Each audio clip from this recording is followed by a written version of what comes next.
Hello everyone, welcome back to the channel, welcome to a new video. তো আজকে প্রথমেই জানাই সবাইকে শুভ রথযাত্রা।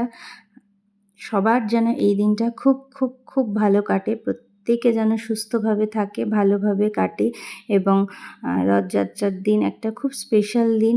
আমি জানি অনেকের বাড়িতেই পুজো হয়, আমিও একটু ছোট্ট করে জগন্নাথ দেবকে একটু ভোগ বানিয়ে দিয়েছিলাম, একটু পুজো করেছিলাম।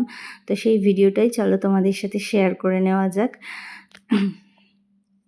আমি তো সব নিয়ম জানি না, কোনো মানুষের পক্ষেই সব কিছু জানা সম্ভব হয়ে ওঠে না।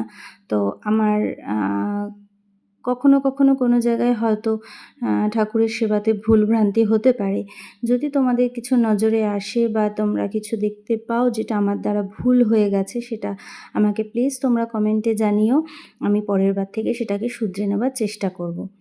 তো ভোগ বানিয়ে দিয়েছিলাম ঠাকুরকে, তো তোমাদের সাথে সেই জন্য সেটা শেয়ার করছি। এরপরে রথও সাজানোর ব্যাপার ছিল, আমি খুব তাড়াহুড়োর মধ্যে করেছিলাম, এর জন্য পুরো ভিডিওটা ভালো করে করতেও পারিনি। ভোগ বানানোর সময় আমার ভিডিওটা করা হয়ে ওঠেনি।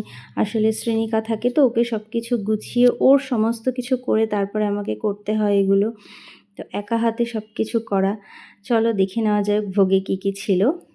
তো এটা ছিল হচ্ছে বাসন্তী পোলাও, এটা হচ্ছে কণিকা ভোগ, এটা হচ্ছে আলুর দম, আর এটা একটু পনিরের তরকারি করেছিলাম, আর এটা মালপোয়া, এটা জগন্নাথ দেবের যে স্পেশাল নাড়ুটা হয় সেটা, আর এটা একটু মিষ্টান্ন ভোগ। তো কণিকা ভোগ নাকি শুনেছি জগন্নাথ দেবের খুবই ফেভারিট ছিল, আর এই নাড়ুটাও নাকি খুব ফেভারিট। এই নাড়ুটার নাম না আমি ঠিক জানি না, আমি বানাতে পারি কিন্তু নামটা না ঠিক জানি না। যদি কেউ জেনে থাকো আমাকে প্লিজ কমেন্টে একটু জানিও এই নাড়ুটাকে ঠিক কী বলে। আমি ওখান পুরীর থেকেই শুনে এসেছিলাম, কিন্তু আমার না ঠিক মনে নেই, যদি কারোর মনে থাকে বলো। টানো মা টানো, এই যে আটকে গেছে, আটকে গেছে, দাঁড়াও দাঁড়াও দাঁড়াও, আমি খুলে দিচ্ছি, দাঁড়াও দাঁড়াও দাঁড়াও, নাও। এই যে সিনিকা রথ টানছে,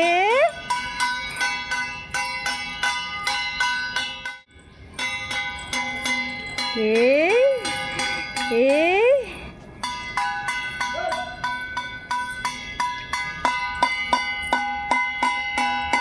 আটকে গেছে, খুলে নাও খুলে নাও।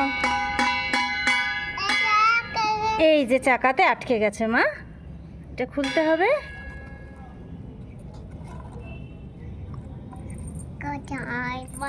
নাও নাও নাও, এই যে খুলে দিয়েছি খুলে দিয়েছি খুলে দিয়েছি আমি, নাও টানো।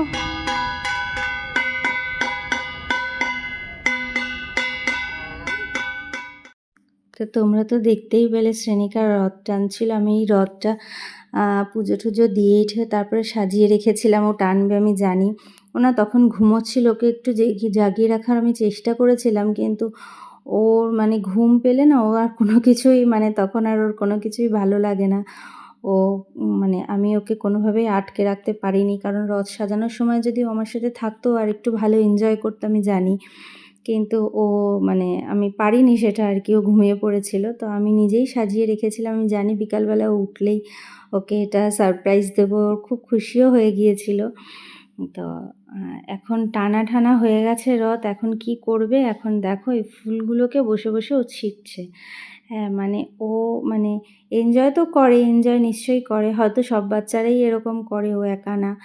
কিন্তু এই দেখো ফুলগুলো এখন ছিঁড়বে, ছিঁড়েছি সব কটা ফুল ছিঁড়বে, ছিঁড়ে ভিতরে ঠাকুর আছে ঠাকুরের পায়ে দেবে, মানে এটাই আর কি ও মানে এখন করছে। আর এত বৃষ্টি পড়ছিল বাইরে, আমি প্রত্যেকবারই ওকে বাইরে নিয়ে যাই রাস্তায় একটুখানি, মানে আমাদের বাড়ির চারপাশ থেকে একটুখানি ওকে ঘুরিয়ে নিয়ে আসার চেষ্টা করি। কিন্তু এবার না বৃষ্টি পড়ছিল, দেখো ছাদে নিয়ে এসে ছাদটা পুরো ভিজে, তোমরা দেখলেই বুঝতে পারবে পুরো বৃষ্টি পড়ছিল তো। আর রাস্তায় না আমাদের এখানে কনস্ট্রাকশনের কাজ হচ্ছে বলে পুরো বালি বালি কাদা কাদা হয়ে রয়েছে, আর ও না রাস্তায় কিছুটা হাঁটার পর না হঠাৎ করে বসে পড়ে। তো